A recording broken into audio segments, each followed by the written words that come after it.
अस्सलाम वालेकुम स्टूडेंट्स। आज हम एसएसटी पढ़ेंगे। ठीक है, सबसे पहले आप अपनी बुक देख लीजिए। आपकी बुक का नाम है सोशल प्लानेट। ठीक है, तो सबसे पहले हम इसका कंटेंट ओपन करते हैं और देखते हैं आपका सिलेबस क्या है।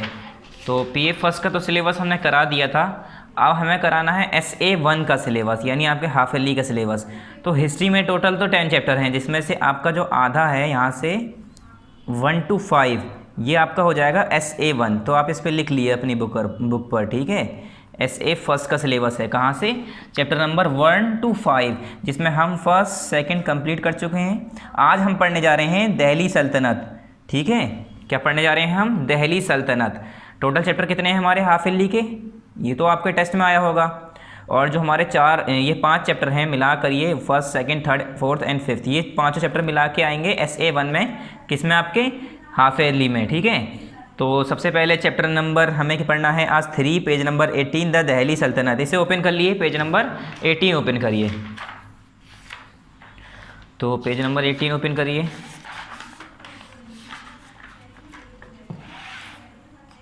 दिल्ली सल्तनत टॉप पर यहाँ पर लिख लिए पार्ट 3।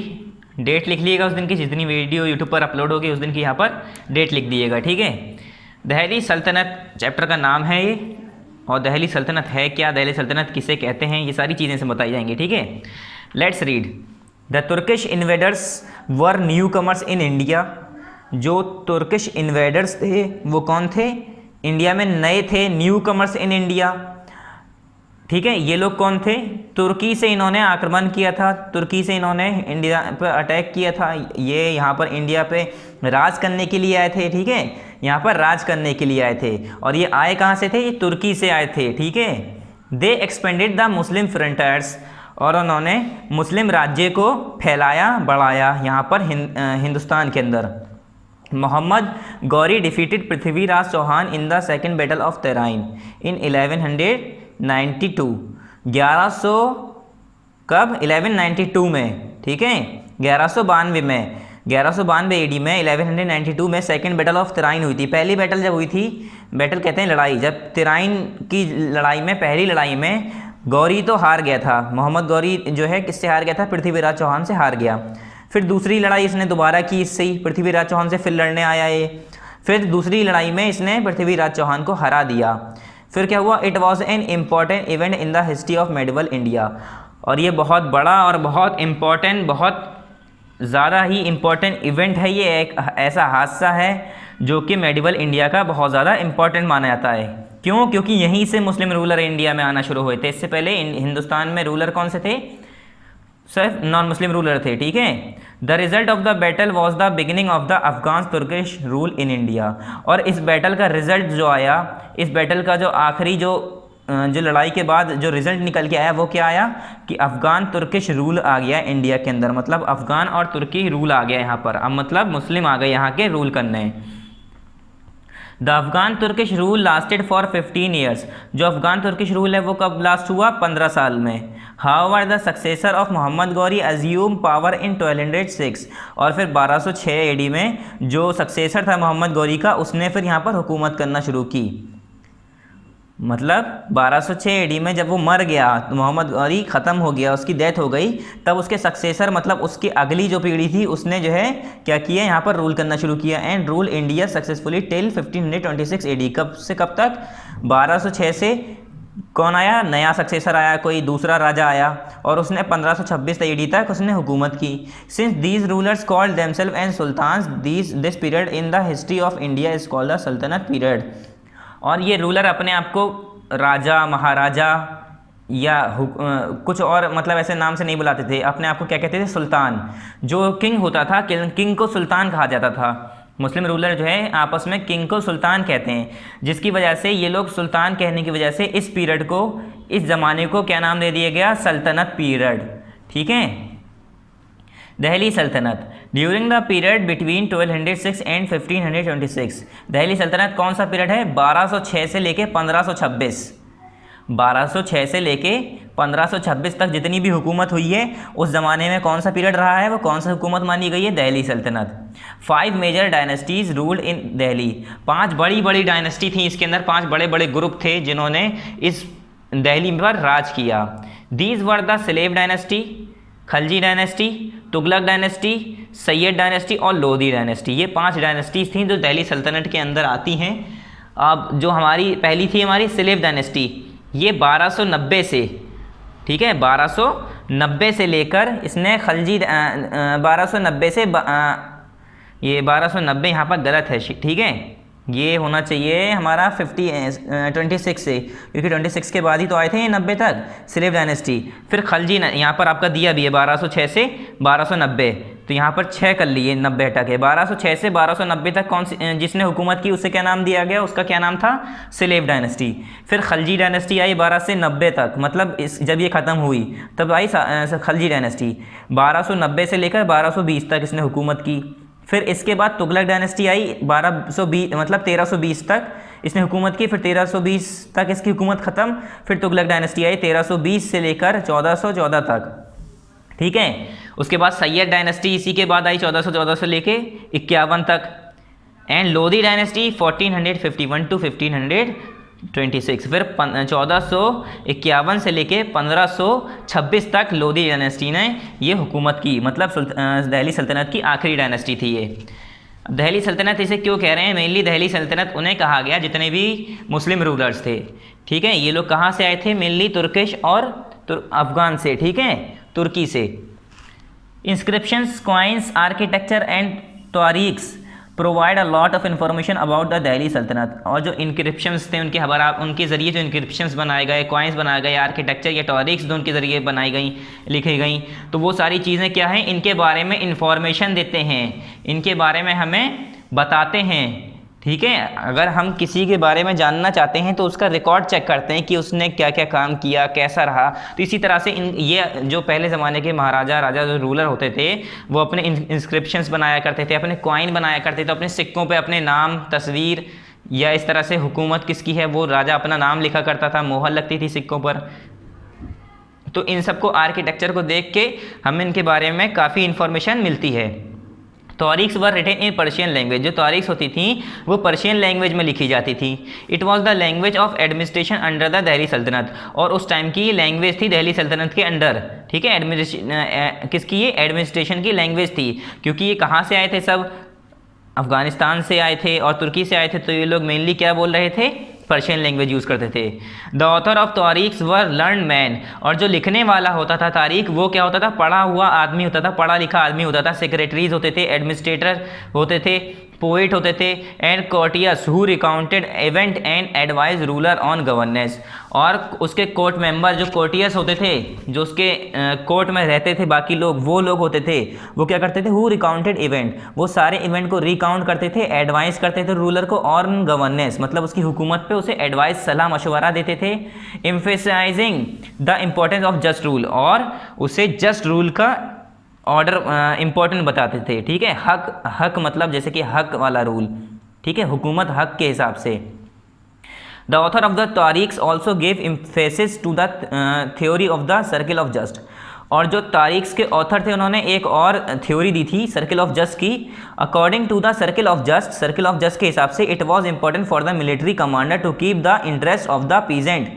इसमें क्या था, सर्किल ऑफ जस्ट के हिसाब से कि जो मिलिट्री कमांडर था वो इंटरेस्ट लेता था पीजेंट से, क्यों, in mind because the salaries of the soldier came from the revenue, क्योंकि जो सैलरी होती थी सोल्जर की वो कहाँ से आती थी, रेवेन्यू, जो टैक्स लिया जाता था किससे, कलेक्टेड फ्रॉम देम मतलब पीजेंट से।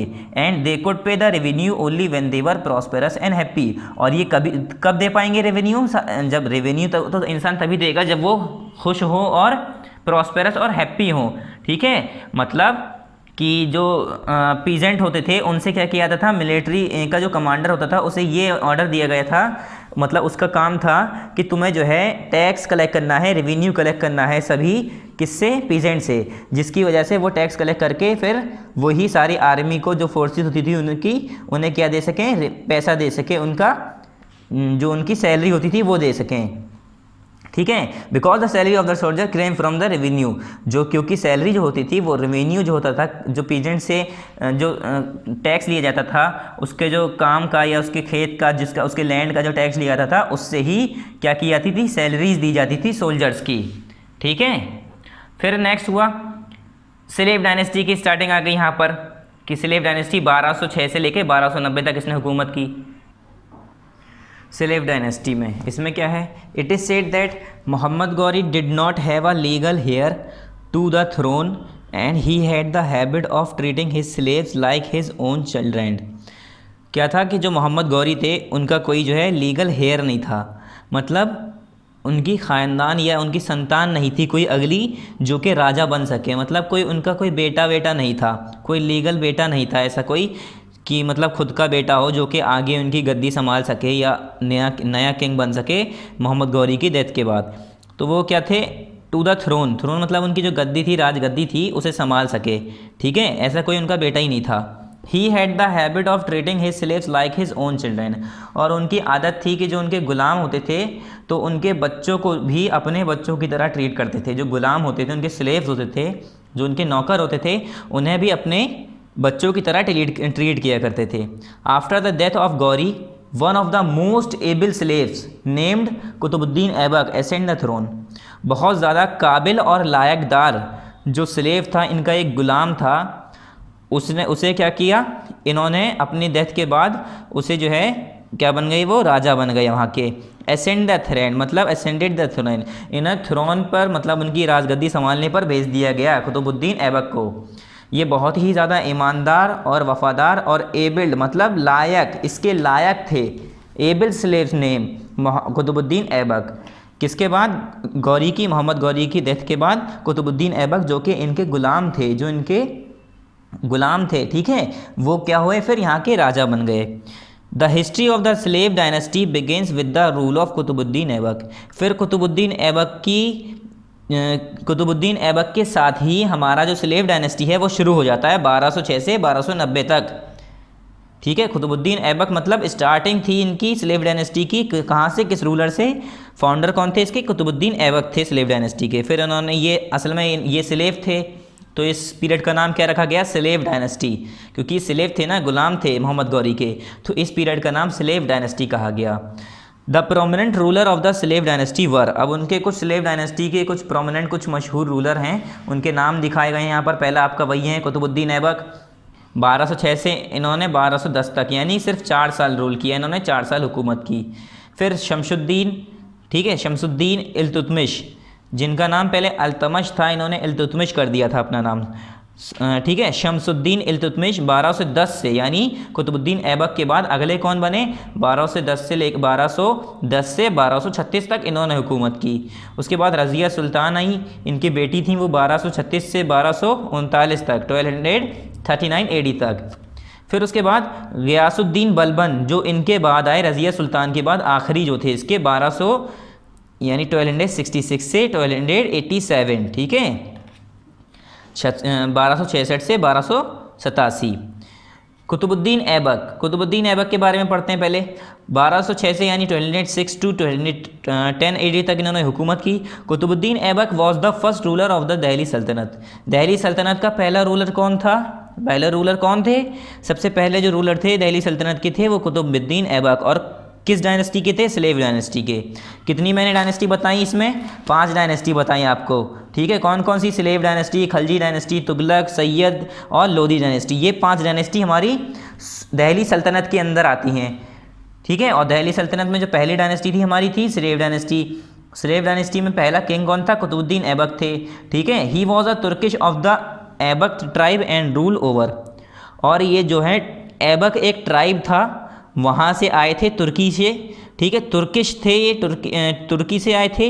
ऐबक ट्राइब के क्या थे ये, रूल ओवर मतलब ही was a Turkish of Aibak tribe and rule over, मतलब ये तुर्की से होकर आए थे, तुर्की में एक ऐबक ट्राइब था, वहाँ से आए थे ये, ठीक है।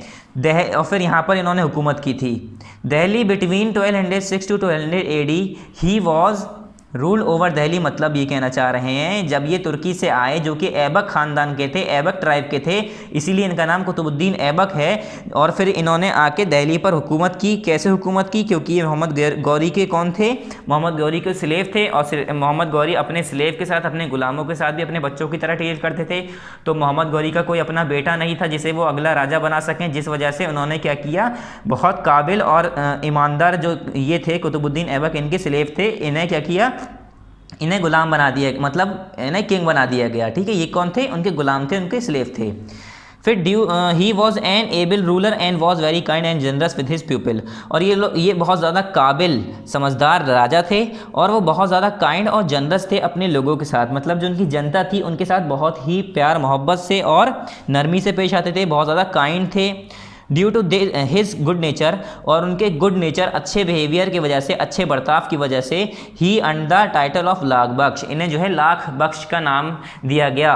ठीक है, इन्हें एक टाइटल दिया गया, लाख बख्श नाम दिया गया। क्यों? क्योंकि बहुत ज़्यादा अच्छे नेचर के थे, हर इंसान के साथ, हर जितने भी उनकी जनता थी उनके साथ भी अपने बहुत अच्छे से ट्रीट करते थे।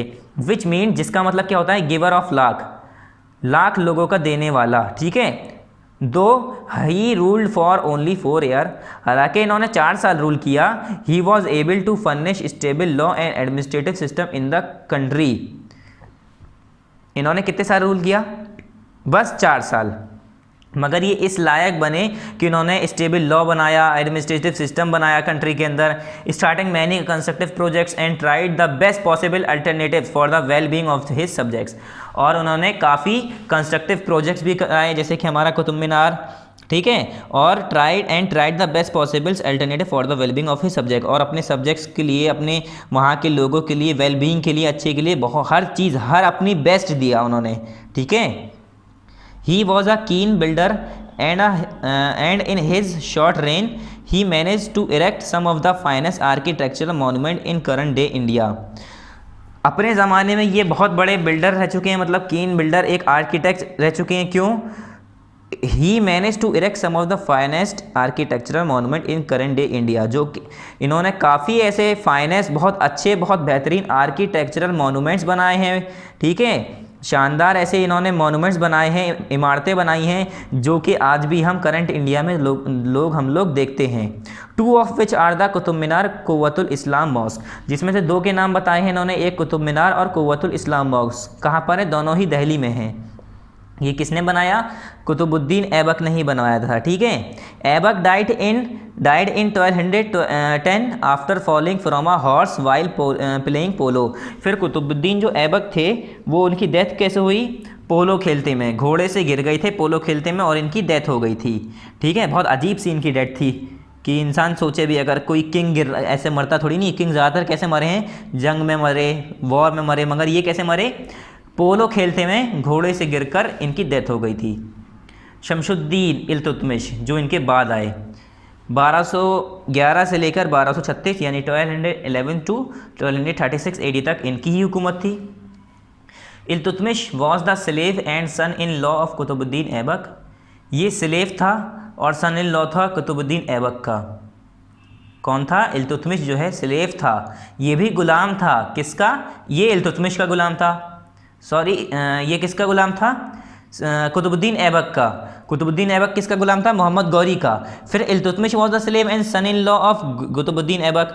ये एक तो गुलाम भी था और सन इन लॉ भी था कुतुबुद्दीन ऐबक का। He succeeded the throne and was conferred the title of sultan. और फिर इन्होंने क्या किया? इल्तुतमिश ने, जब कुतुबुद्दीन ऐबक की डेथ हो गई तो इन्होंने फिर आगे बढ़ाया इनके राज्य को। इन्होंने जो उनकी गद्दी थी, राजगद्दी संभाली, and was conferred the title of sultan. और सुल्तान का जो टाइटल था इन्होंने यहीं से शुरू कर दिया। किसने? शमसुद्दीन इल्तुतमिश ने सुल्तान का टाइटल शुरू किया। इससे पहले सुल्तान टाइटल नहीं था। He was known for his efficient administration. Iltutmish introduce the following, और अपने एफिशिएंट एडमिनिस्ट्रेशन के लिए जाने जाते हैं। इल्तुतमिश इंट्रोड्यूस द फॉलोइंग, इन्होंने क्या क्या चीज़ें इंट्रोड्यूस की? हिज आर्मी वॉज ऑर्गेनाइज, इनकी आर्मी बहुत ज़्यादा ऑर्गेनाइज थी, बहुत अच्छे वे में थी। He had the nobility, a select group of 40 called the Chalisa और चहलगनी। इनके पास कुछ नोबल पर्सन थे, कुछ बहुत समझदार लोग थे, 40 लोग थे जो इनके ग्रुप में मतलब जो इनके दरबार में 40 लोग हुआ करते थे। उसमें क्या था, उन्हें कहा ही हैड द नोबिलिटी, मतलब कुछ नोबेल पर्सन थे, कुछ बहुत जिनके अंदर कुछ अलग अलग खूबी हो, कुछ अलग अलग खासियत हो। And a select group of 40, मतलब एक 40 लोगों का ग्रुप था। नोबिलिटी किसे कहते हैं, 40 लोगों का ग्रुप, उसमें 40 लोग थे इनके दरबार में। कॉल द चालीसा और चहलगनी, जिसे क्या कहते हैं, ये चालीसा या चहलगनी के नाम से जाना जाता है। ये 40 लोग बहुत ज़्यादा ही समझदार, इंटेलिजेंट थे, कोई वॉर के मामले में, कोई पैसों के मामले में, ठीक है, मतलब हर किसी के कोई ना कोई काम। और राजा ने, इन्होंने इल्तुतमिश ने इसीलिए रख रखा था कि 40 के 40 लोग इतने इंपॉर्टेंट थे इनके लोग, ये 40, क्योंकि बहुत ज़्यादा इंटेलिजेंट थे ये लोग, हर अपनी अपनी फील्ड में हर कोई इसमें बहुत इंटेलिजेंट थे, जिससे राजा जब इनसे डिस्कशन करना होता था तो इनसे डिस्कशन करा करते थे। क्योंकि क्या होता था, जैसे कि अब रूलर है तो रूलर जो है इन लोगों से डिस्कस करेगा कि कौन सी चीज़ सही है। ये रूलर जो है इन्हें बताते, रूलर को ये चहलगनी जो थी, ये तो 40 था, मतलब जो 40 लोगों का ग्रुप था, ये पूरा इन्हें सपोर्ट करता था, ठीक है, बहुत ज़्यादा इंटेलिजेंट लोग थे ये लोग। He divided the empire into small unit call iqtas, फिर उन्होंने सारे यूनिट को, सारा जितना भी इनके हुकूमत थी, इन्होंने छोटे छोटे हिस्सों में बांट दिया, जिसे इन्होंने क्या नाम दिया, इक्तास। जैसे हमारा इंडिया है, फिर कंट्री है हमारा इंडिया, इंडिया के अंदर स्टेट है, फिर स्टेट के अंदर छोटे छोटे गांव हैं, विलेजेस हैं, टाउन हैं, ठीक है, हमारे फिर ऐसे छोटे से छोटे शहर हैं, उसमें भी गांव हैं, अलग अलग कस्बे हैं। तो इसी तरह से अपने जो एंटायर यूनिट थी इनकी, एंटायर पूरी हुकूमत थी इनकी, एम्पायर जो थी पूरी, इन्होंने छोटे छोटे यूनिट में बांट दिया, छोटे छोटे हिस्सों में बांट दिया। उन हिस्सों को इन्होंने नाम क्या दिया, iqtas, which were given to the nobles as salaries. और सभी जो, जैसे कि 40 लोग थे, 40 लोग थे ना इनके नोबेल्स मैन, जो बहुत जो ये 40 लोगों का ग्रुप था इनका, ये नोबेल्स मैन का, इन्हें क्या किया इन्होंने, जो इनकी एम्पायर थी, जो इनकी हुकूमत थी, 40 लोगों में जितने भी लोगों में बांटी हो, इन्होंने सबको जो है क्या कर दी, नोबेल्स को सैलरीज के तौर पर, सैलरी के तौर पर दे दी थी। मतलब तुम यहाँ इतना एरिया, अब जैसे कि अब मुझे कोई एरिया दे दिया किसी राजा ने और कह दिया कि अब तुम जो काम करते हो उसकी सैलरी तुम यहाँ से ले लिया करो, मतलब यहाँ का जो टैक्स आ रहा है, यहाँ की जो खेती जो लोग कर रहे हैं उसमें से तुम जितना कुछ आधा तुम ले लेना, मतलब एक हिस्सा मुझे दे दिया गया, तुम्हारे अंडर में हिस्सा है, तुम इसकी देखभाल तुम करो और जो फ़ायदा हो रहा है, मुनाफा हो रहा है, वो तुम्हारा। इस तरह से ही स्टेटन the north western frontier which protect the empire from the Mongols from central Asia. इन्होंने नॉर्थ वेस्टर्न पार्ट था जो इंडिया का, उसे मजबूत किया, उसे ताकतवर बनाया अपने नॉर्थ वेस्टर्न पार्ट को। क्यों? क्योंकि ये बचा रहे थे मंगोल से, फ्रॉम सेंट्रल एशिया, जो कि सेंट्रल एशिया में मंगोल थे, वो अटैक ना कर दें, वो भी पावरफुल रूलर थे वहाँ का, ठीक है, मंगोल जिसे मुगल के नाम से जाना जाता है, ठीक है, अकबर वहीं का था, तो वहाँ के रूलर भी बहुत पावरफुल थे, तो वो लोग अटैक ना करें, इसलिए इन्होंने अपने नॉर्थ वेस्टर्न पार्ट को क्या किया, अपने जो नॉर्थ वेस्टर्न फ्रंटायर थी इनकी, उसे क्या किया, प्रोटेक्ट कर दिया, बहुत ज़्यादा मजबूत कर दिया, उसे बहुत ज़्यादा ताकतवर बना दिया वहाँ के एरिए को, मतलब वहाँ पर फोर्सेस लगा दी होंगी, पहरे ज़्यादा कर दिए होंगे कि वहाँ के लोग अटैक ना कर पाएँ। ही इंट्रोड्यूस टंकाज, और इन्होंने टंकाज और जीतल इंट्रोड्यूस किया, मतलब टंका कहते हैं सिल्वर कॉइन और जीतल कहते हैं कॉपर कॉइन। इन्होंने सिल्वर और कॉपर के सिक्के निकाले थे, सिल्वर के सिक्के को कहते हैं टंका और कॉपर के सिक्के को नाम दिया jital. The Qutub Minar at Delhi was completed by Iltutmish. Qutub Minar की शुरुआत दूसरे ने की थी, बनाना शुरू दूसरे ने किया था, ठीक है, इनसे पहले से, मतलब इल्तुतमिश से पहले, जो पहले से शुरू हो गया था किसने, कुतुबुद्दीन ऐबक के ज़माने में, और कंप्लीट किसने कराया था, इल्तुतमिश ने। मतलब कुतुबुद्दीन ऐबक ने शुरुआत करा दी थी, मगर ये इनके ज़माने में बन नहीं पाया था, फिर ये कंप्लीट किसने कराया था, इल्तुतमिश ने पूरा कंप्लीट कराया था। He also built a mosque at Badaun and a tomb at Delhi. इन्होंने, इल्तुतमिश ने कुतुब मीनार जो था उसका पूरा काम कराया, आधा, मतलब कुतुबुद्दीन ऐबक के ज़माने से स्टार्ट हुआ था कुतुब मीनार, मगर ये बन नहीं पाया था, तो कब बना, इल्तुतमिश के ज़माने में बना, इल्तुतमिश ने इसे पूरा कराया। फिर उसके बाद इन्होंने भी काफ़ी चीज़ें बनाई हैं, जैसे कि बदाऊं में मॉस्क बनाई, यानी मस्जिद बनाई, और टॉम्ब एट दिल्ली, और दिल्ली में भी एक टॉम्ब बनाया, किला, ठीक है। फिर रज़िया सुल्तान आई 1236 से लेकर 1240, यानी 1236 to 1240 AD तक रज़िया सुल्तान आई। In 1236 AD Iltutmish nominated his daughter Razia as his successor. फिर क्या हुआ, 1236 AD में जब इल्तुतमिश ने अपनी जो राजगद्दी थी वो किसे दे दी, रज़िया सुल्तान को, ठीक है, अपनी डॉटर को। इन्हें नॉमिनेट कर दिया गया, इन्हें बता दिया गया कि यही हमारी सक्सेसर होंगी, यही हमारी गद्दी संभालेंगी। She was the only women sultan to rule over India. यही एक वुमेन है, यही एक ऐसी औरत हैं जिन्होंने इंडिया के ऊपर हुकूमत की। यही एक वुमेन सुल्तान, एक वुमेन रूलर, सुल्तान यानी रूलर, एक ऐसी वुमेन औरत रूलर बनी जिन्होंने इंडिया के ऊपर, हिंदुस्तान के ऊपर हुकूमत की। बीइंग अ वुमेन, और क्या था कि ये औरत थी। She face great opposition and rebellion from the nobles. जो नोबल्स थे, जो अब इनके जो 40 लोग थे जो चहलगनी में थे, वो लोग भाई इज़्ज़तदार लोग थे, वो भी, उनकी भी काफ़ी इज़्ज़त थी, इल्तुतमिश के बहुत ख़ास लोग थे। फिर क्या हुआ, बगावतें शुरू हो गई, रेबेलियन शुरू हो गई, काफ़ी रेबेलियन आ गए, अपोजिशन शुरू हो गई। मतलब ये औरत थी तो 40 लोग ये कोई जब औरत हुकूमत करती है तो सामने वाला आदमी क्या सोचता है, ये औरत है हम पर हुकूमत करेगी, ये वाली बात आती है, ठीक है, उसे कमज़ोर समझा जाता है। तो वो जो 40 लोग थे, इनके तरफ से इन्हें जो है बहुत ज़्यादा अपोजिशन, मतलब इनके खिलाफ आने लगे लोग बाग, और रेबेलियन, ठीक है, इनके खिलाफ बगावतें शुरू हो गई। मतलब ये लोग इन्हें अपोजिशन करने लगे, इनके अपोजिट हो गए, इनका खिलाफ हो गए, ये लोग इनके बगावत करने लगे, मतलब इन्हें रूलर मानने से तैयार नहीं थे ये जो 40 लोग थे और बाकी जो थे। However she was brave and was defeated by Altunia, और यहाँ तक कि वो बहुत ज़्यादा ब्रेव थी, बहादुर थी, मगर अल्तुनिया से वो हार गई। अल्तुनिया कौन था, द गवर्नर ऑफ सरहिंद, ये सरहिंद का गवर्नर था, मतलब वहाँ का गवर्नर था, ये कहाँ का, सरहिंद का। फिर अल्तुनिया ने किसे हरा दिया, इन्हें हरा दिया रज़िया सुल्तान को। She later married Altunia to recover the throne, फिर इसके बाद इन्होंने अल्तुनिया से शादी कर ली। क्यों, क्योंकि इन्हें अपनी थ्रोन को, अपनी हुकूमत को, अपनी राजगद्दी को वापस रिकवर करना था, वापस हासिल करना था, तो इन्होंने अल्तुनिया से शादी कर ली। The clergy ulema and nobles found it humiliating to work under her hands, they plotted against her and she was put to death. फिर क्या हुआ, जो अपमानजनक मानते थे ये लोग, मतलब किसी को नीचा दिखाना, जो क्लर्जी होते थे, जो उलेमा थे, जो बड़े बड़े लोग थे वहाँ के, और जो नोबल थे लोग, जो 40 लोग थे इल्तुतमिश के, जो दरबारी थे 40 लोग, इंपॉर्टेंट लोग जो थे, मैंने बताया था ना नोबिलिटी जिन्हें कहा है, ये लोग क्या हुआ, इन्हें फाउंड इट ह्यूमिलेटिंग, इन्हें जो है अपमानजनक यानी नीचा दिखा, मतलब नीचा इन्हें महसूस होने लगा कि हम किसी औरत के अंदर काम करें, ठीक है, ये जो है इसे बहुत नीचा समझने लगे। टू वर्क अंडर हर, उनके अंदर काम करना इन्हें बहुत अपमानजनक लगने लगा, मतलब ऐसा लगने लगा कि हमारा अपमान हो रहा है, एक हम औरत की बात माने और औरत के अंदर रह के हम इतने टैलेंटेड हैं, और एक औरत और वुमेन के अंदर रह के हम काम करें, उसके कानून माने, उसकी लॉ और ऑर्डर सुने, ठीक है। Hence they plotted against her and she was put to death in 1240 AD। फिर इनके खिलाफ इन लोगों ने क्या किया, साजिश रची और 1240 में इन्हें मार दिया गया, ठीक है। इनके खिलाफ षड्यंत्र रच के, मतलब इनके खिलाफ प्लानिंग करके इन्हें मार दिया गया 1240 में। फिर गयासुद्दीन बलबन आए।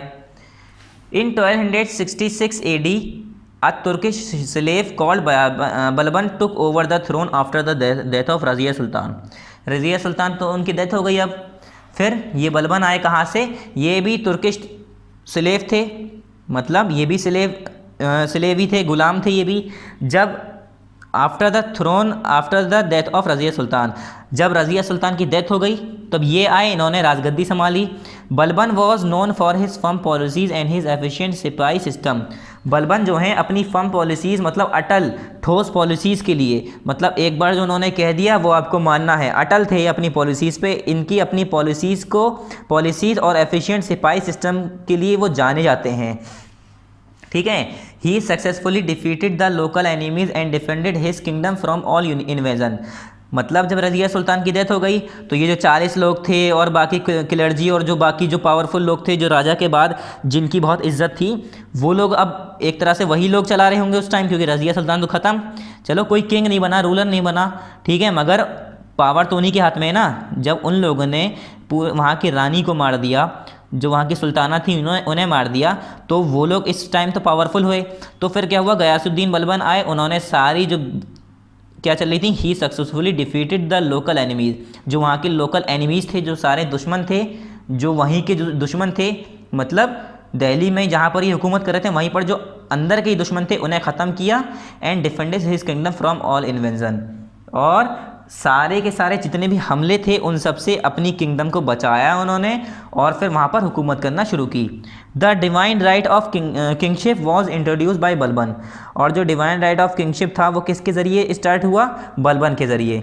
Justice was given to all and he was very firm in it. इनका मकसद क्या था कि हर किसी को हक दिया जाएगा, किसी का हक नहीं छीना जाएगा, और उस पर वो बहुत ज़्यादा अटल थे, मतलब ठोस था इनका कानून बहुत। इन्होंने एक बार जो कह दिया तो कह दिया, मतलब अपनी ज़बान के बहुत पक्के थे। His policy is generally called as blood and iron policy, और इनकी पॉलिसी का नाम क्या था? ब्लड एंड आयरन पॉलिसी के नाम से जाना जाता है। Because he mercilessly punish the robbers and zamindars who did not accept him as rulers. और ये क्या करते थे? मर्सीलेसली मतलब बेरहमी से, जो रॉबर होते थे, जो चोरी चकारी करते थे उन्हें, या ज़मींदार जो होते थे उन्हें बहुत ही बुरी तरह से बेरहमी से सज़ा दिया करते थे। Who did not accept him as ruler, जो कि इन्हें राजा नहीं मानता था उन्हें बहुत कड़ी से कड़ी सज़ा दिया करते थे। ठीक है, इसलिए ब्लड एंड आयरन पॉलिसी, इसके नाम से ऐसे लग रहा है कि ये बहुत ज़्यादा सख्त थे, लोहे की तरह सख्त थे, और इन्हें जो है मतलब ज़रा से भी दया नहीं आती थी। अगर आपने गलती की तो वो बहुत ज़्यादा मर्सीलेसली मतलब बेरहमी से उन्हें सज़ा दिया करते थे, जो कि अगर इन्हें नहीं राजा माना तो उन्हें सज़ा मिलेगी, या इनके लॉ और ऑर्डर को नहीं फॉलो किया तो उसे बहुत ज़्यादा कड़ी सज़ा मिलेगी। फिर इसके बाद खलजी डायनेस्टी आ गई, मतलब गयासुद्दीन बलबन के बाद सलेब डायनेस्टी ख़त्म हो गई, फिर खलजी डायनेस्टी आए, नए रूलर आए। The death of Balban led to unrest in the empire. अब डेथ हो गई इनकी बलबन की, मतलब ये नहीं था कि एम्पायर ख़त्म हो गई हो, इसमें कोई रेस्ट नहीं आया। बलबन्स ग्रांडसन कैकुबाद असम, मतलब हमने यहाँ पर गयासुद्दीन बलबन के बाद आपको दिखाया ना डायरेक्ट खलजी डायनेस्टी, ऐसा नहीं था कि डायरेक्ट खलजी डायनेस्टी आ गई थी, बाद में इनके भी आगे जो है रूलर थे जो आए, जैसे the death of Balban led to unrest in the empire. ऐसा नहीं था कि हमारी जो स्लेव डायनेस्टी वो ख़त्म हो गई। बलबन ग्रांडसन, इनका जो ग्रांडसन था, इनका जो बेटे का जो बेटा था, ठीक है, कैकुबाद जिसका नाम था, ascended the throne but he was murdered by Jalaluddin Khalji who became the ruler and establish the Khalji dynasty. क्या था? कैकुबाद जो थे वो इनके जो कौन थे? बेटे के बेटे, ठीक है, ग्रैंडसन थे। वो क्या हुए? यहाँ के रूलर बनाए गए, यहाँ के राजा बनाए गए, मगर जलालुद्दीन खलजी ने इनका मर्डर कर दिया, ठीक है, इनका कत्ल कर दिया, और फिर बाद में यहाँ पर राजा बन गए खुद। कौन? जलालुद्दीन खलजी। और स्लेव डायनेस्टी का नाम हटा के कह दिया अब शुरू होती है खलजी डायनेस्टी। क्या नाम दे दिया उस डायनेस्टी का? खलजी डायनेस्टी, क्योंकि ये खलजी जो थे, ये जलालुद्दीन खलजी इनके गुलाम तो थे नहीं, ठीक है, वो जो सारे गुलाम थे एक दूसरे के गुलाम थे, कोई किसी के गुलाम है, इस तरह से मतलब सीरीज चलती आ रही थी। और मेन स्लेव डायनेस्टी इसलिए नाम पड़ा था क्योंकि मोहम्मद गौरी के गुलाम कौन थे? कुतुबुद्दीन ऐबक, उन्होंने वहीं से स्लेव डायनेस्टी नाम पड़ा। फिर खलजी डायनेस्टी क्यों आई? क्योंकि यहाँ पर जलालुद्दीन खलजी आ गए, इन्होंने क्या किया? जो कैकुबाद थे, जो गयासुद्दीन बलबन के पोते थे, इन्हें मार दिया। गयासुद्दीन इन्हें कैकुबाद को ख़त्म कर दिया, इनका मर्डर कर दिया, और फिर यहाँ पर खुद हुकूमत करने लगे, खुद इन्होंने राजगद्दी पे हुकूमत कर ली। और यहीं से यहाँ पर क्या शुरू हो गई? हमारी खलजी डायनेस्टी। स्लेव डायनेस्टी मतलब यहाँ पर ख़त्म हो गई। कब ख़त्म हुई? देखिए यहाँ पर डेट लिखी होगी, गयासुद्दीन बलबन यानी 1287, 1287, 87, ठीक है, 1287 में ये ख़त्म बलबन। और फिर कुछ टाइम के लिए जब ये कैकुबाद आए तो कैकुबाद को इन्होंने मार दिया। फिर इसके बाद यहाँ से खलजी डायनेस्टी शुरू होती है। The prominent ruler of Khalji dynasty were, अब इनके कुछ मेन रूलर के नाम हैं जैसे कि जलालुद्दीन खलजी और अलाउद्दीन खलजी। 1290 से इन्होंने हुकूमत शुरू की, 1296 तक, ठीक है, 1290 से 1296 AD तक इन्होंने हुकूमत की। फिर अलाउद्दीन खिलजी आए, 1296 से लेकर 1316 तक इन्होंने हुकूमत की। पहले जलालुद्दीन खिलजी की बताते हैं यहाँ पर। Jalaluddin Khilji was the founder of the Khalji dynasty, ये खलजी डायनेस्टी के फाउंडर थे, इन्होंने ही खलजी डायनेस्टी फाउंड की, मतलब इन्होंने ही शुरू की। He was very old when he became the king, और ये बहुत ज़्यादा बूढ़े थे जब ये राजा बने, मतलब काफ़ी उम्र हो चुकी थी इनकी जब ये यहाँ पर हुकूमत करना इन्होंने शुरू की, जब राजा बने। He could not rule for a long time, और ये इतने बूढ़े थे जिसकी वजह से ये काफ़ी लंबे समय तक यहाँ पर हुकूमत नहीं कर पाए। हिज नेफ्यू कहते हैं भांजा या भतीजा, Alauddin Khalji murdered him became the ruler in 1296। अब ये जलालुद्दीन खिलजी कैकुबात को मर्डर करके आए थे। अब इन्हीं के भतीजे ने, इनके ही भांजे ने क्या किया, नेफ्यू कहते हैं, भतीजा या भांजा, ठीक है। तो इनके ही भतीजे ने क्या किया, इन्हें ही मर्डर कर दिया। अब इन्हें भी इन्हीं जैसे ये राजा बने, इनके भतीजे ने इन्हें मार के खुद राजा बन गया। His Neiphiu Alauddin Khilji murder him and became the ruler of 1296 AD। और 1296, ठीक है, 1296 AD में क्या हुआ, अलाउद्दीन खिलजी ने इन्हें ही मर्डर कर दिया और यहाँ पर अपनी हुकूमत कायम कर ली और यहाँ पर रूलर बन गए, यहाँ पर हुकूमत करना शुरू कर दी इन्होंने। फिर expansion of empire. Alauddin Khilji was great invader and adopted expansion policy. Alauddin Khilji जो थे वो बहुत बड़े कौन थे, इन्वेडर थे।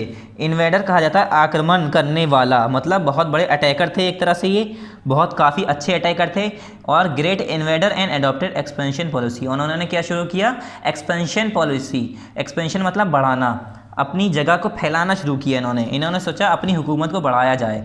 ही कॉल्ड हिमसेल्फ एज अलेक्जेंडर। इनका नाम क्या है, अलेक्जेंडर नाम पड़ा। इन्होंने अपना नाम क्या बताया, अपने आप को अलेक्जेंडर नाम बताया। ही बिल्ट अ सिटी कॉल्ड सिरी इन दिल्ली। दिल्ली में एक सिटी, एक शहर बनाया इन्होंने, जिसका नाम क्या दिया इन्होंने, सिरी। एंड ऑल्सो कंस्ट्रक्टेड अलाई दरवाज़ा नियर कुतुब मीनार। कुतुब मीनार के पास ही इन्होंने एक दरवाज़ा बनाया जिसका नाम क्या है, Alai Darwaza. Expansion of empire. Expansion of empire में क्या है, अलाउद्दीन खिलजी कंकर्ड गुजरात, राजस्थान, मालवा, देवगिरी, वरंगल एंड देवरसमुद्रा। अब ये कुछ जगह हैं जो मतलब जब खिलजी डायनेस्टी के ये जो दूसरे रूलर आए अलाउद्दीन खिलजी, जलालुद्दीन खिलजी की डेथ के बाद, उनके मर्डर के बाद, फिर इन्होंने क्या किया, एक्सपेंशन पॉलिसी शुरू की, मतलब अपनी हुकूमत फैलाना शुरू की। तो सबसे पहले इन्होंने कौन कौन सी हुकूमत हासिल की, कहाँ पर इन्होंने कॉन्कर्ट किया, मतलब कहाँ पर इन्होंने कब्ज़ा कर लिया, गुजरात में, राजस्थान में, मालवा में, देवगिरी, वरंगल और देवरसमुद्रा। ये है देवरसमुद्रा। ही प्रिवेंटेड द मंगोलोस। ये मतलब ये जो जगह बताई मैंने, जहाँ इन्होंने अपनी हुकूमत कायम कर ली, ठीक है। पहले जो जलालुद्दीन खिलजी का एरिया था उस एरिया पर तो आई गई है, और यहाँ से लेकर यहाँ के किंग को, यहाँ के राजाओं को, लोकल रूलर को हराकर यहाँ पर हुकूमत करना शुरू की, अपनी जगह बढ़ाते गए मतलब। And he prevented the Mongols invasion by strengthening the fort. और इन्होंने क्या किया, अपने किले को मजबूत कराया। क्यों, अपनी पावर को मजबूत कराया, क्यों, मंगोल जो राजा थे, मैंने बताया ये मंगोल से बहुत ख़तरा था, ये भी पावरफुल रूलर थे। तो इन्होंने सोचा कि मंगोल यहाँ पर अटैक करें, इससे पहले हम अपनी पावर को बढ़ा लेते हैं। तो इन्होंने अपने किले को, अपने फोर्ट को मजबूत कर दिया। He took measure to prevent rebellions and stop the intermixing of nobles. इन्होंने काफ़ी ऐसे मतलब he took measure to prevent rebellion, जो रेबेलियंस थे, जो इनके खिलाफ जो इनके खिलाफ साजिश रचने वाले थे या बगावत करने वाले लोग थे, उन लोगों का क्या किया, ही टुक मेजर टू प्रिवेंट। इन्होंने काफ़ी ऐसे काम किए जिससे अपने जो बगावत करने वाले लोग हैं, जो खिलाफ इनके लोग हैं, उससे बचा जाए। And stop the intermixing of nobles. और नोबल्स को मतलब पहले क्या था, 40 लोग जो थे पहले, वो लोग, उनकी काफ़ी इज्जत थी। फिर उन्होंने नोबल्स को हटा दिया, इंटरमिक्सिंग उनकी हटा दी कि मतलब अब मैं राजा हूँ, मैं ही हुकूमत करूँगा, अब लोगों को कोई काम नहीं है, इस तरह से। New reforms were introduce to collect revenues. अलग अलग तरीके इन्होंने बनाए, अलग अलग रूल बनाए। रेवेन्यू यानी टैक्स कलेक्ट करने का अलग तरीका इन्होंने बनाया। अलाउद्दीन कनकट गुजरात एंड मालवा। इन्होंने गुजरात और मालवा को कनकट कर लिया, मतलब इसे काबू कर लिया, कब्जा कर लिया। This gave him control over the western sea port. जब गुजरात और मालवा को इन्होंने कनकट किया, उस पर हुकूमत कायम की अपनी, तो इन्हें क्या मिला, control over the western sea port. Western जो सी पोर्ट्स हैं, जो वहाँ के जो रास्ते हैं, उन पर इन्हें क्या हो गया, इन्हें कंट्रोल आ गया, मतलब इनका कंट्रोल आ गया। Between 1301 and 1303 he campaign in Rajasthan and captured the fort of Ranthambore and Chittor from the Rajput.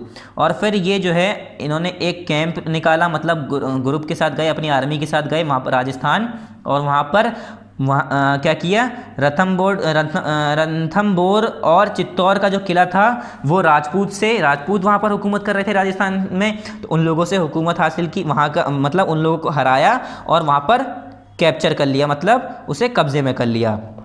Thereafter he sent a large army toward the south under his trusted general मालिक काफूर। फिर उन्होंने एक बड़ी सेना भेजी अपनी किस जगह, साउथ की तरफ।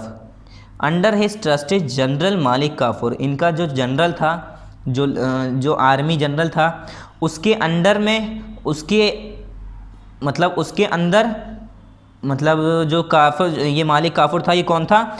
बहुत ही ज़्यादा भरोसा करने लायक था इनका, ये बहुत ज़्यादा भरोसेमंद आदमी था इनका, ये ट्रस्टेड जनरल था इनका, मतलब बहुत ही ज़्यादा ये इस पर भरोसा करते थे, बिलीव करते थे। तो इसके अंदर में मतलब खुद नहीं गए, मालिक काफूर को भेजा काफ़ी आर्मी के साथ साउथ की तरफ। The defeated kings were allowed to continue as ruler but had to pay tribute to sultan and acknowledge his overlordship. अब क्या हुआ, पूरे हिंदुस्तान में हल्के हल्के करके ये अपना गुजरात, मालवा और साउथ में हर जगह अपने सेना भेज रहे हैं और सबको हराते जा रहे हैं। अब जहाँ जहाँ ये हरा रहे हैं वहाँ के भी लोकल रूलर होंगे, हो सकता है कुछ गुजरात में अलग राजा हो, मालवा में अलग राजा हो, राजस्थान के अलग राजपूत थे, तो सबको ऐसे हरा तो रहे थे, मगर ऐसा नहीं था कि उनकी हुकूमत छीन लेते हों। उनसे ये कहा जा रहा था were allowed to continue as ruler but had to pay tribute to sultan, कि आप अपनी हुकूमत कायम तो रख सकते हैं, आप यहाँ के राजा रह सकते हैं। जैसे मैंने कोई राजपूत था यहाँ के, जैसे कि राजस्थान में कुछ राजपूत हैं, वहाँ पर हुकूमत कर रहे हैं, कुछ रूलर हैं, उन्हें हरा दिया, फिर उनसे कह दिया आप यहाँ पर राजस्थान में हुकूमत कर लिए, अपनी राजधानी मतलब अपना जो हुकूमत है वो कंटिन्यू रखिए, मगर मेन राजा मैं ही रहूँगा, जो मेन होगा, जैसे कि यहाँ पर आप प्राइम मिनिस्टर है, उसके अंडर में सीएम और छोटे छोटे जो रूलर होते हैं, लोकल पॉलिटिशियंस होते हैं, वो आते हैं। इसी तरह से इन्होंने कहा मेन राजा मैं हूँगा, मेरे लॉ कानून आपको फॉलो करने होंगे, आप अपनी हुकूमत कायम रखिए, आपकी जो पावर है यहाँ पर आप उससे पावर को चलाइए, मगर मुझे टैक्स देना पड़ेगा, ठीक है। But had to pay tribute to सुल्तान, मगर सुल्तान को, जो पूरे इंडिया का किंग है, वो उससे सुल्तान को क्या देना पड़ेगा? टैक्स देना पड़ेगा। And hand acknowledge his overlordship, और उसकी ही हुकूमत को माना जाएगा, मतलब सुल्तान की ही हुकूमत मानी जाएगी। अब जैसे कि हिंदुस्तान में कोई एक राजा आया, जैसे इस टाइम ये कह रहे हैं जो हमारे अलाउद्दीन खिलजी कि मैं मतलब हिंदुस्तान के राजा थे। अब हिंदुस्तान में छोटे छोटे इलाके में भी तो कुछ होंगे, जैसे कुछ इलाके का सीएम, अलग अलग जगह के सीएम, अलग कुछ प्राइम मिनिस्टर, जैसे कि हैं प्राइम मिनिस्टर में अलग एक प्रेसिडेंट है, तो प्राइम मिनिस्टर के अंडर में प्राइम मिनिस्टर हमारा पूरा ऑल ओवर इंडिया का हो गया। इसी तरह से यहाँ पर एक राजा हुआ जिसने कहा कि मैं मतलब इन्होंने अलाउद्दीन खिलजी ने कहा कि आप लोग अपनी गद्दी संभालिए, मगर जो टैक्स होगा वो आप सभी लोग मुझे टैक्स देंगे और मैं ही यहाँ का सुल्तान माना जाऊँगा, यहीं का मैं हुकूमत यहाँ की मेरी होगी। Economic measures, Alauddin order the measurement of all land under cultivation, और अलाउद्दीन ने क्या हुक्म दिया कि नापो, जाके चेक करो कि जो कल्टीवेशन के अंदर ज़मीन है वो कितनी है, मतलब सर्वे कराया एक तरह से। It was divided into different categories according to fertility, और उन्होंने ये भी बताया कि किस तरह से आपको मेज़र करना है कि कौन सी खेत ज़्यादा फर्टाइल है, कौन सा ज़्यादा उपजाऊ है, तो ये मुझे रिकॉर्ड बना के देना है। इस तरह से इन्होंने मेजरमेंट शुरू किया। Special officers were appointed to collect the land tax, और खारज जो होते हैं वो स्पेशल ऑफिसर्स होते हैं, ठीक है। जैसे हमारे में होते हैं, जैसे पुलिसमैन हैं तो उनका क्या काम है? चोरों को पकड़ना, और जो वन विभाग वाले हैं तो वन विभाग वाले देखेंगे अलग, उनका जंगल का काम है, ठीक है। ऐसे ही मतलब हमारे में जैसे फायर ब्रिगेडर होते हैं, फायर पुलिस ऑफिसर होते हैं, वो क्या करते हैं? आग लगती है तब जाते हैं। तो इसी तरह से इन्होंने क्या बताया, एक ऑफिसर्स, एक काम करने वाला ऐसा अपॉइंट किया जिसे क्या कहा गया? खरज। खरज का काम क्या था? लैंड टैक्स को कलेक्ट करना, ज़मीन के टैक्स को कलेक्ट करना, ठीक है। Alauddin introduce a market control system according to which the prices of all goods were fix. Alauddin ने एक मार्केट कंट्रोल सिस्टम इंट्रोड्यूस किया, जारी किया, जिसमें क्या था कि सारा प्राइस जो था, जो सारे जो दाम थे चीज़ों के, उन्होंने फिक्स कर दिए कि जैसे आलू है तो इतना रुपये किलो, और गाजर है तो इतने रुपये किलो, मतलब उन्होंने फिक्स रेट बता दिया कि इसी हिसाब से बिकेगा। कोई इसमें ये नहीं है कि अगर मैंने 10 रुपये किलो आलू बताया तो कोई 12 नहीं बेचेगा, मतलब फिक्स रेट बता दिया इन्होंने, ठीक है। People were strictly punished on any violation of rules and unauthorize competition, और अगर कोई फालतू का कंपटीशन या इनके कानून को तोड़ता है, इनके कानून की मतलब कानून को नहीं फॉलो करेगा तो उसे क्या होगा? पनिशमेंट दी जाएगी, सज़ा दी जाएगी।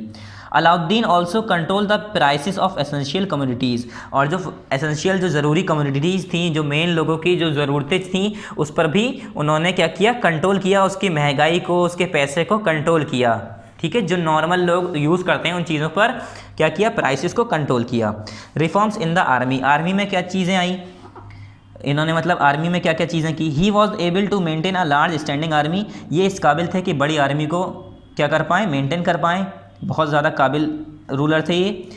ही paid his soldier in cash, ये अपने सोल्जर को, जो इनकी सेना थी, इन्हें कैश दिया करते थे, पैसा दिया करते थे। ही इंट्रोड्यूस अ सिस्टम कॉल्ड हुलिया, इन्होंने एक सिस्टम बनाया जिसका नाम था हुलिया सिस्टम।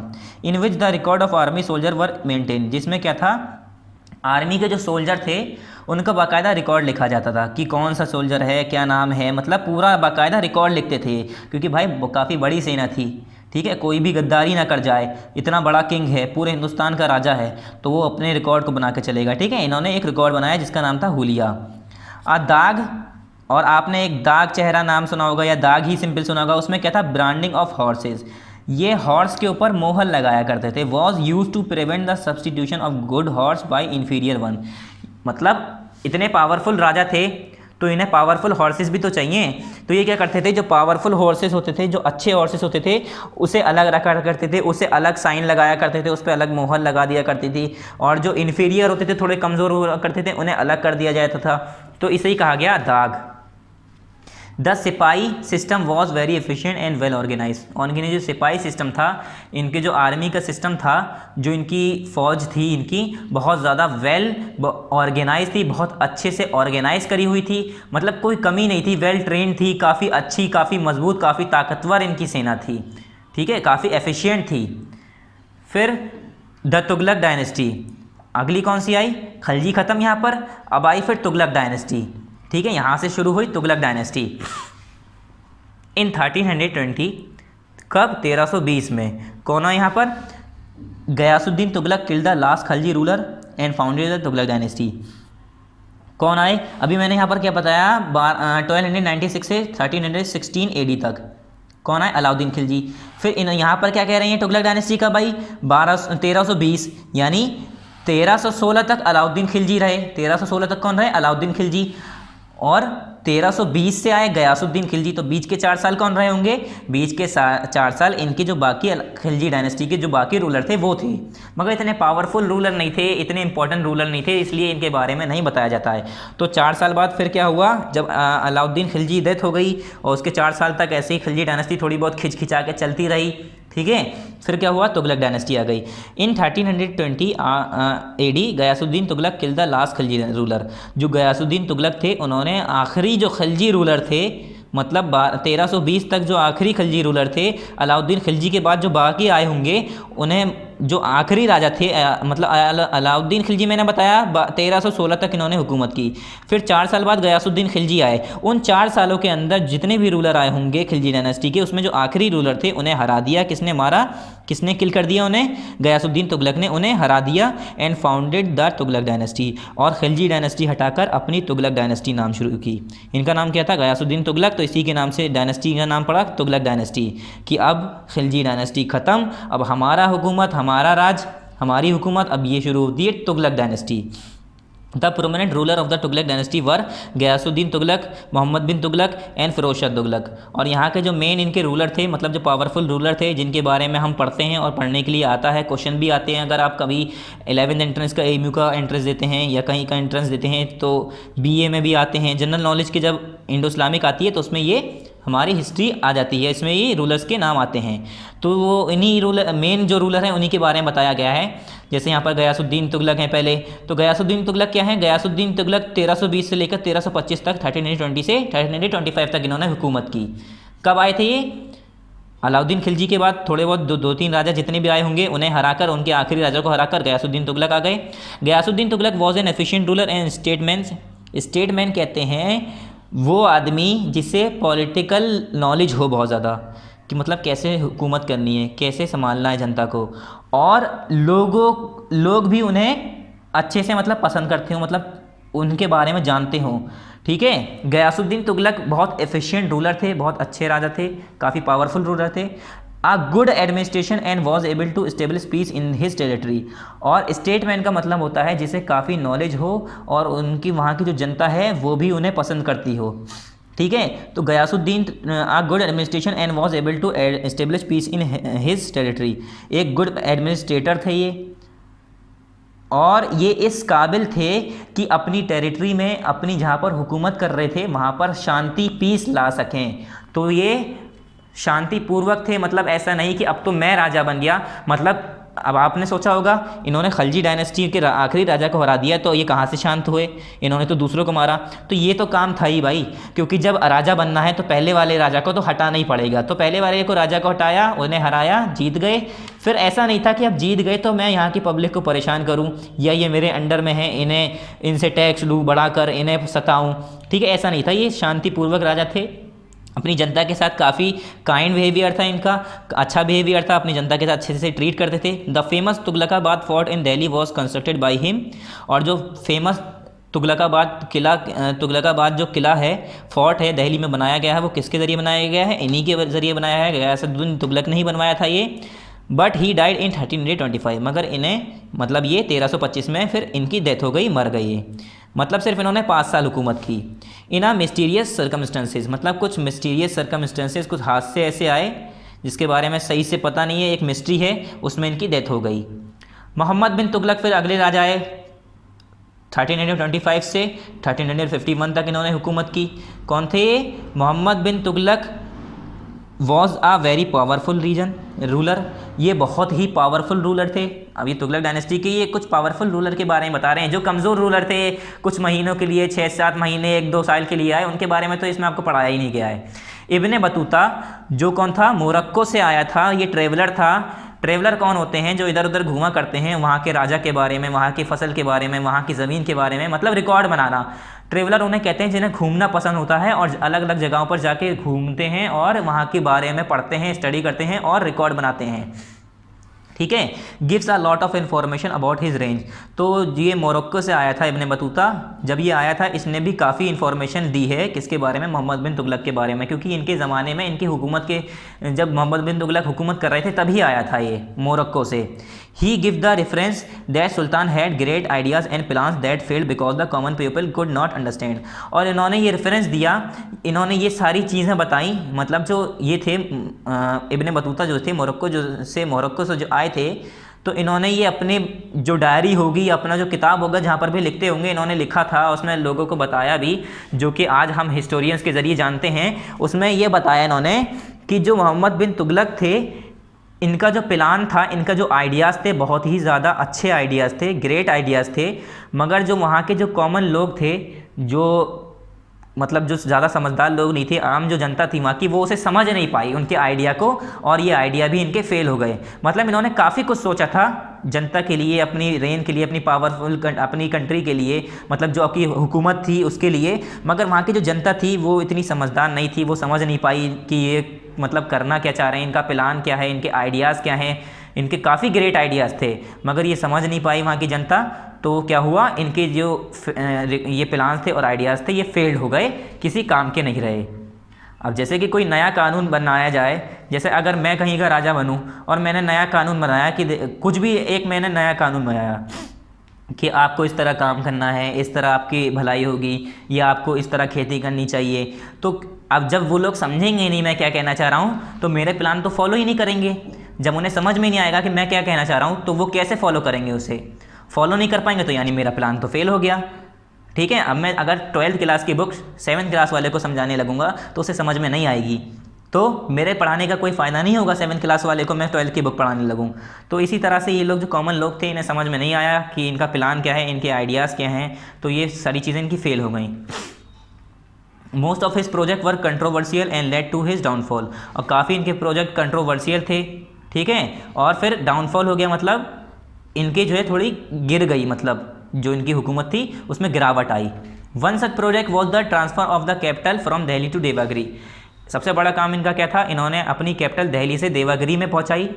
कैपिटल मतलब जहाँ से हुकूमत कर रहे थे, दिल्ली से हटा के देवागिरी में पहुँचे ये, कि अब हम वहाँ पर जाएंगे, वहाँ से हुकूमत करेंगे, वही हमारी कैपिटल होगी। फिर 1327 में Mohammad bin Tughlaq decide to shift the capital of the empire from Delhi to Devagiri. 1327 में इन्होंने सोचा कि हम दिल्ली से देवगिरी में अपनी कैपिटल बनाएंगे, वहीं से हिंदुस्तान पे रूल करेंगे। विच ही रीनेम दौलताबाद, जिन्होंने देवगिरी का नाम हटा के दौलताबाद नाम दे दिया। Most historians believe that there were 2 reasons for it, और काफ़ी हिस्टोरियंस जो हैं, जो कि हिस्ट्री लिखते हैं, उनका ये भरोसा है कि मतलब उन्होंने ये जो हिस्टोरियंस हैं वो अपने हिसाब से बताते हैं कि इन्होंने क्यों ऐसा किया होगा, दिल्ली से देवगिरी क्यों गए होंगे, जिसका नाम दौलताबाद पड़ गया। मतलब दिल्ली से दौलताबाद यानी देवगिरी क्यों गए होंगे, इन्होंने अपनी वहाँ पर स्टेट क्यों बनाई, अपनी कैपिटल वहाँ पर क्यों बनाई। तो पहला जो हिस्टोरियन सोचते हैं वो ये कहते हैं, the sultan felt that he would be able to control and administer the empire better from Daulatabad since it was located in the centre of the empire. पूरी एम्पायर के सेंटर में है देवगिरी, तो उन्होंने सोचा कि दिल्ली से ज़्यादा अच्छे तरीके से जितने हम दिल्ली में जो हम रह के हुकूमत कर रहे हैं, अगर हम दौलताबाद जाएंगे, देवगिरी जाएंगे, तो वहाँ पर हो सकता है ज़्यादा अच्छी हुकूमत, वहाँ से ज़्यादा अच्छी तरीके से हुकूमत कर पाएँ। वो सेंटर है, पूरा सेंट्रल पार्ट है। तो हिस्टोरियन ये सोचते हैं कि हो सकता है ऐसे गए हों, ये सोच के गए हों। और हिस्टोरियन ये भी कहते हैं, the Mongol were are constant threat to Delhi, ये लगातार जो है बहुत बड़ी क्या थी, परेशानी थी मंगोल दिल्ली में, ये लगातार अटैक करना चाह रहे थे। Daulatabad would be safe from Mongol attack, और जो दौलताबाद था वो जगह सेफ थी मंगोल के अटैक से, इसलिए हो सकता है जो ये थे मोहम्मद बिन तुगलक, हो सकता है इसीलिए गए हों दिल्ली से दौलताबाद की, वहाँ पर सेफ रहेगी हमारी कैपिटल। तो अलग अलग हिस्टोरियंस अलग अलग चीज़ें बताते हैं कि हो सकता है ऐसा हो। He order all the people to shift with their bags and baggage with cost inconvenience to all, मतलब इन्होंने सबको ऑर्डर कर दिया कि भैया हमें अब तो वहाँ शिफ्ट होना है, सब अपने बैग वैग सामान वामान पैक कर लो। इससे लोगों को बहुत परेशानी आई। The long travel and journey cause misery to all people, और काफ़ी लोगों को इससे दिक्कतें आई। However Tughlaq decide to come back to Delhi within 5 months which cause a lot of hardship to all the people. फिर तुगलक ने फिर 5 महीने बाद डिसाइड किया कि नहीं, हम देवगिरी नहीं रहेंगे, फिर से हम वहीं पर दिल्ली में जाएंगे, वहीं से हुकूमत करेंगे, जिससे काफ़ी लोगों को परेशानी हुई कि पहले सारा सामान, सारा घर वर सब अपना लेके गए वहाँ पर देवगिरी, फिर 5 महीने बाद फिर कह रहा है राजा वहाँ का कि अब हमें फिर दिल्ली जाना है, दिल्ली से हुकूमत करनी है, वहीं पर हमारी कैपिटल रहेगी। तो इससे काफ़ी लोगों को परेशानी आई। ठीक है, तो यहाँ पर मैं क्या करता हूँ, अपना पार्ट फर्स्ट यहाँ पर हमारा कंप्लीट हो गया। मतलब इसका जो पार्ट 3 है हमारा चैप्टर कौन सा है, ये 3rd चैप्टर है, हमने किस में कराया, ये पार्ट 3 में कराया बच्चों। तो ये काफ़ी लंबा चैप्टर होगा, तो इसे हम 2 पार्ट में बनाएंगे। तो यहाँ पर लिख दिए पार्ट 3 कंप्लीटेड। आप पेंसिल यूज़ करिएगा, ठीक है, मैं पेन लेके बैठा हूँ इसलिए पेन से मैंने लिख दिया है पार्ट 3 कंप्लीटेड यहाँ पर। अब नेक्स्ट पार्ट में जो वीडियो बनेगी यहाँ से बनेगी, इसकी टोकन करेंसी या उसके जो टैक्सेशन थे, ये सब चीज़ें कैसे शुरू हुई। ठीक है, थोड़ा सा मैं इसकी समरी दे दूंगा। तो यहाँ पर पार्ट 3 कंप्लीट हो गया है। अब हम नेक्स्ट पार्ट में, नेक्स्ट वीडियो में यहाँ से शुरू करेंगे, पार्ट 4 से स्टार्ट होगा यहाँ से। ठीक है, तो यहाँ पर हमने ये पार्ट 3 कंप्लीट कर दिया है। थैंक यू, अस्सलाम वालेकुम।